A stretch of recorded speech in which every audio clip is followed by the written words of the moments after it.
दोस्तों, वैसे तो राजस्थान प्रदेश का एकीकरण 30 मार्च 1949 को हो गया था, लेकिन यहाँ राज्य विधानसभा का निर्माण देश में संविधान लागू होने के पश्चात मार्च 1952 में ही संभव हुआ।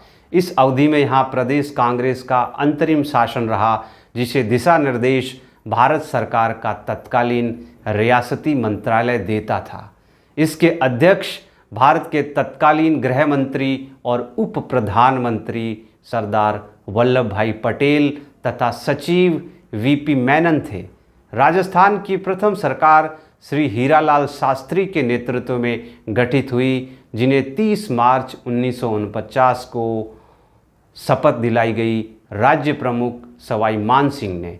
श्री शास्त्री का ये पदनाम उस वक्त प्रधानमंत्री था और नए संविधान के लागू होने के बाद से पदनाम बदलकर मुख्यमंत्री हो गया।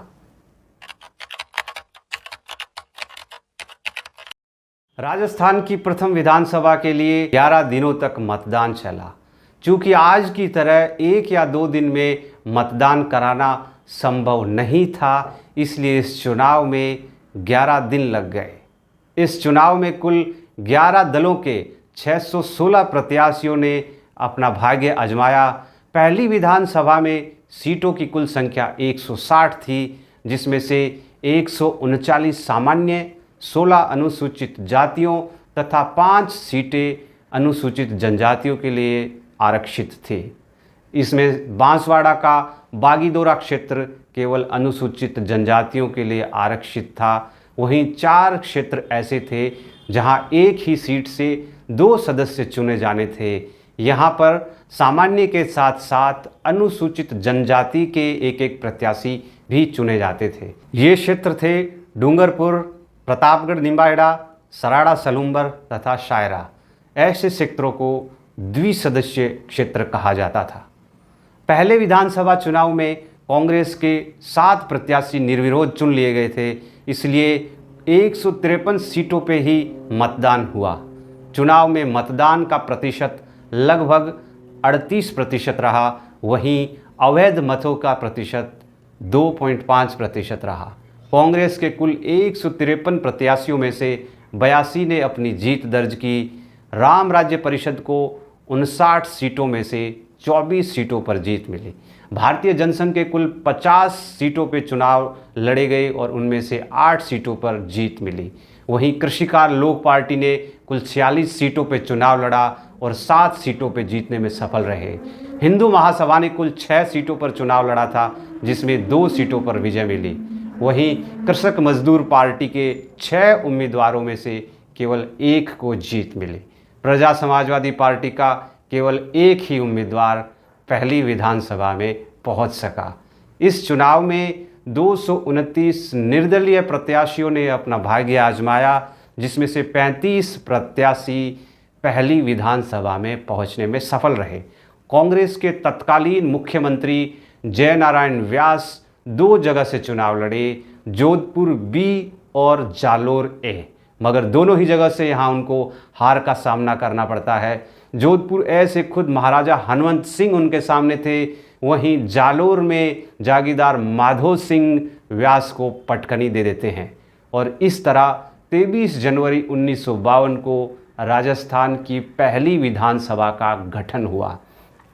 आपकी जानकारी के लिए बता दें कि अजमेर और मेरवाड़ा अभी तक राजस्थान का हिस्सा नहीं था।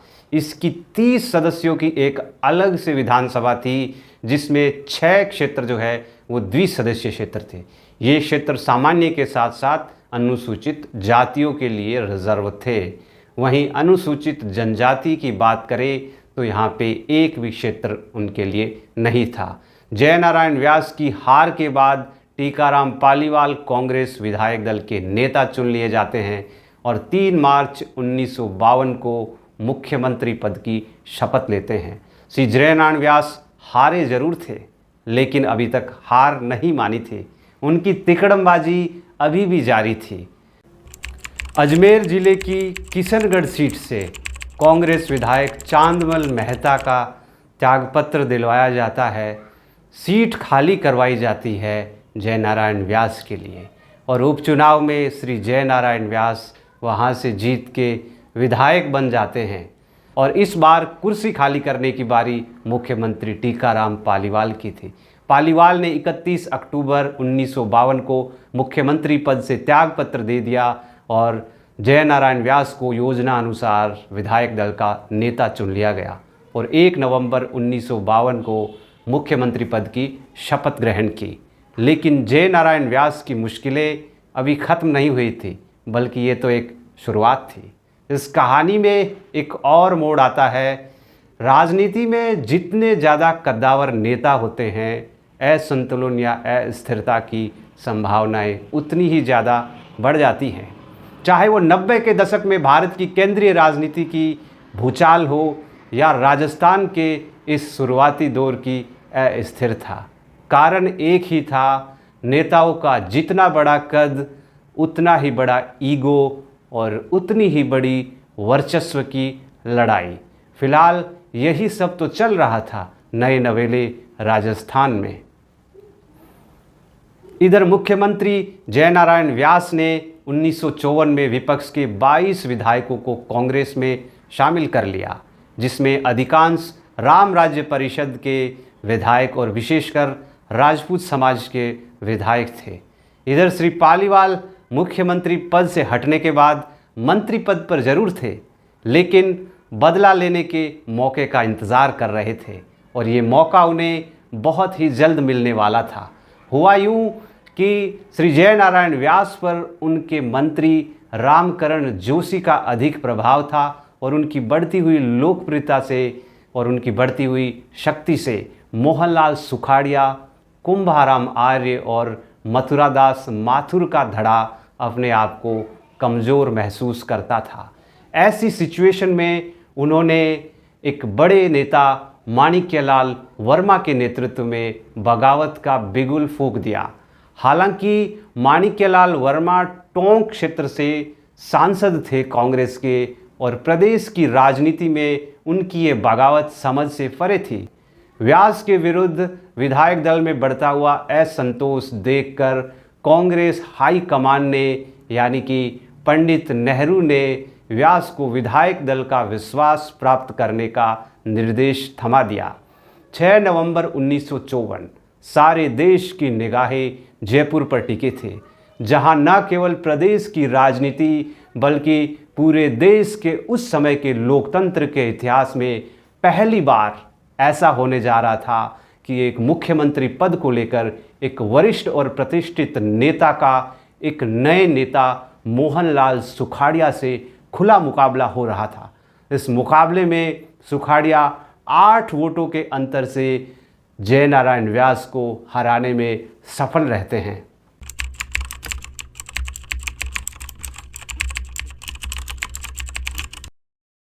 इस प्रकार 13 नवंबर 1954 को मोहनलाल सुखाड़िया ने मुख्यमंत्री पद की शपथ ग्रहण की।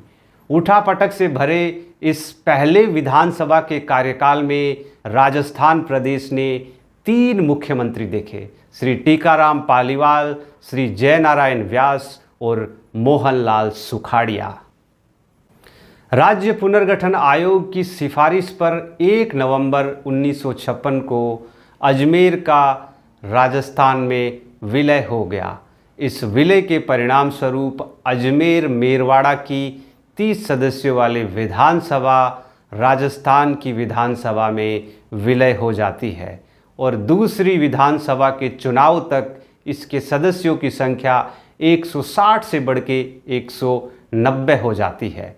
अजमेर विधानसभा में कांग्रेस के 20 सदस्य थे, भारतीय जनसंघ के 3 सदस्य, 4 सदस्य निर्दलीय और पुरुषार्थी पंचायत के 3 सदस्य थे। अजमेर के विलय के बाद कांग्रेस के विधायक दल के नए नेता का एक बार फिर से चुनाव होना तय था। जयनारायण व्यास गुट ने इस बार अजमेर के पूर्व मुख्यमंत्री श्री हरिभाऊ उपाध्याय को आगे किया, लेकिन ऐन वक्त पे श्री हरिभाऊ उपाध्याय ने चुनाव लड़ने से मना कर दिया और मोहनलाल सुखाड़िया एक बार फिर से एकीकृत राजस्थान की विधानसभा के नेता चुन लिए जाते हैं।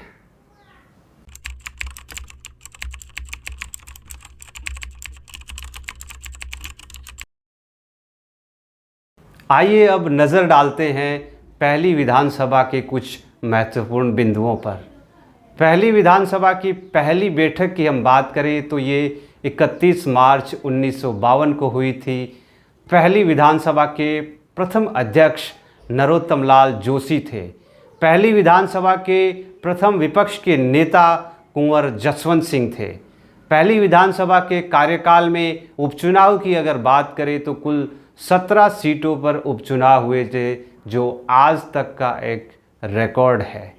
पहली विधानसभा के चुनाव में कोई महिला विधायक नहीं थी, लेकिन 1953 में बांसवाड़ा उपचुनाव में प्रजा समाजवादी पार्टी की श्रीमती यशोदा देवी राज्य की पहली महिला विधायक बनने का गौरव हासिल करती है।